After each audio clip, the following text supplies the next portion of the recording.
বেকার ছিল। তার কোনো কাজ ছিল না, কেবল শখ ছিল নানা রকমের। ছোট ছোট কাঠের চৌকোয় মাটি ঢেলে তার উপরে সে ছোট ছোট ঝিনুক সাজাতো। দূর থেকে দেখে মনে হতো যেন একটা এলোমেলো ছবি, তার মধ্যে পাখির ঝাঁক কিংবা এবড়ো খেবড়ো মাঠ, সেখানে গরু চড়ছে কিংবা উঁচু নিচু পাহাড়। তার গা দিয়ে ওটা বুঝি ঝর্ণা হবে কিংবা পায়ে চলা পথ।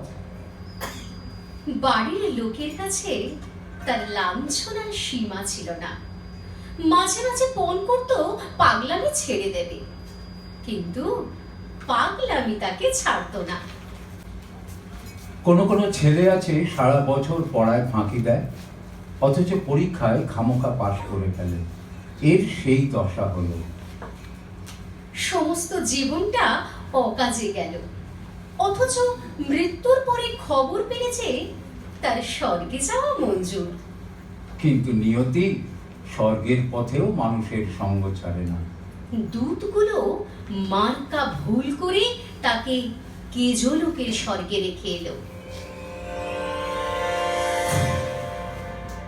এই স্বর্গে আর সবই আছে, কেবল অবকাশ নেই।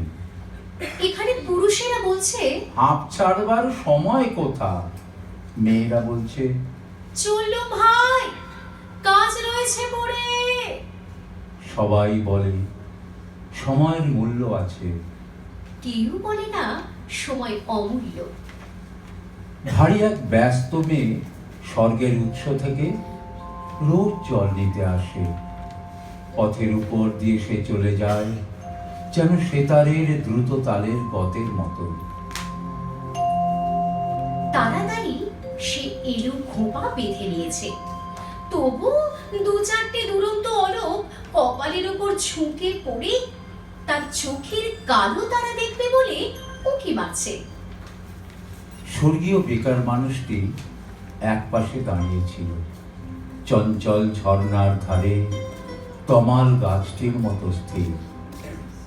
জানলা থেকে ভিক্ষুককে দেখে রাজকন্যার যেমন দয়া হয়, ওকে দেখে মেয়েটিরও তেমনি দয়া হলো।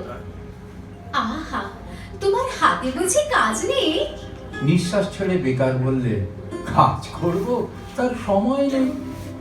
মেয়েটি ওর কথা কিছুই বুঝতে পারলো না, বললে আমার কাছ থেকে কিছু কাজ নিতে চাও? বেকার বললে, তোমার কাছ থেকেই কাজ নেব বলে দাঁড়িয়ে আছি। কি কাজ দেব? তুমি যে ঘোড়া কাঁখে জল তুলে নিয়ে যাও, তারই একটি যদি আমাকে দিতে পারো। ঘোড়া নিয়ে কি করবে? জল তুলবে? না, আমি তার গায়ে চিত্র করব। মেয়েটি বিরক্ত হয়ে বললে, আমার সময় নেই, আমি চললুম। কিন্তু বেকার লোকের সঙ্গে কাজের লোক পারবে কেন?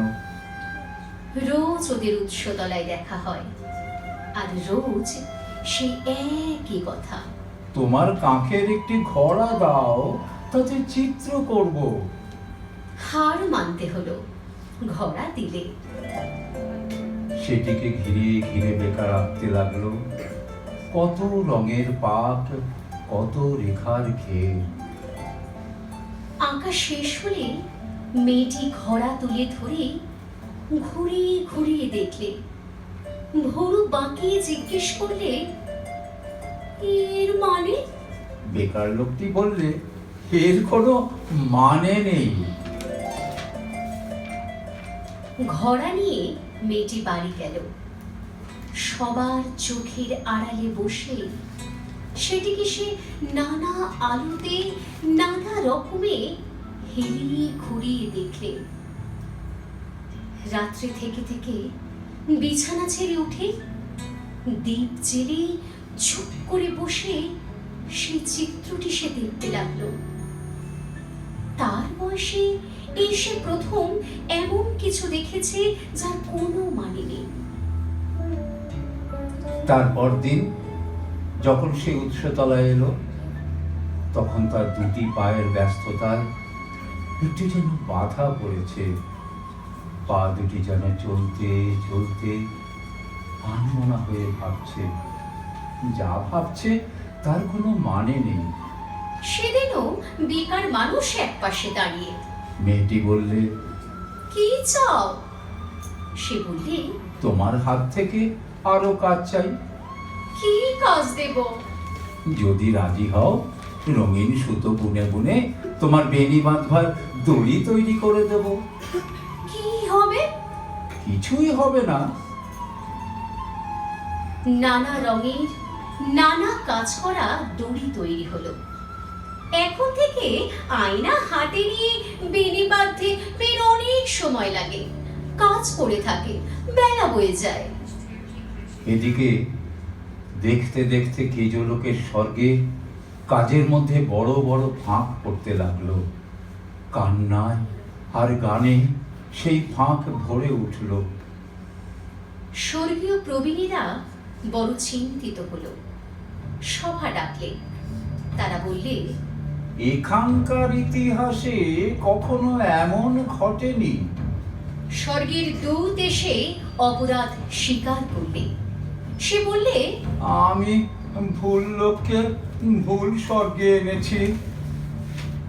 ভুল লোকটিকে সভায় আনা হলো। তার রঙিন পাগড়ি আর কোমরবন্দের বাহার দেখেই সবাই বুঝলে। বিষম ভুল হয়েছে। সভাপতি তাকে বললে, তোমাকে পৃথিবীতে ফিরে যেতে হবে।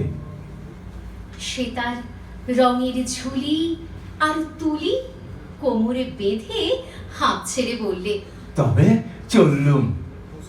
মেয়েটি এসে বললে, আমিও যাব। প্রবীণ সভাপতি কেমন অন্যমনস্ক হয়ে গেল। এই সে প্রথম দেখলে এমন একটা কাণ্ড, যার কোনো মানে নেই। ধন্যবাদ।